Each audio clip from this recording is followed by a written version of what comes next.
এই স্বাধীনতা, মানুষের বাক স্বাধীনতা, মত প্রকাশের স্বাধীনতা যারা কেড়ে নেয় তারা নিঃসন্দেহে জালেম, এতে কোনো সন্দেহ নাই।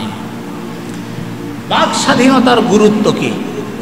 একজন মানুষ স্বাধীন থাকলে কি উপকার হয়?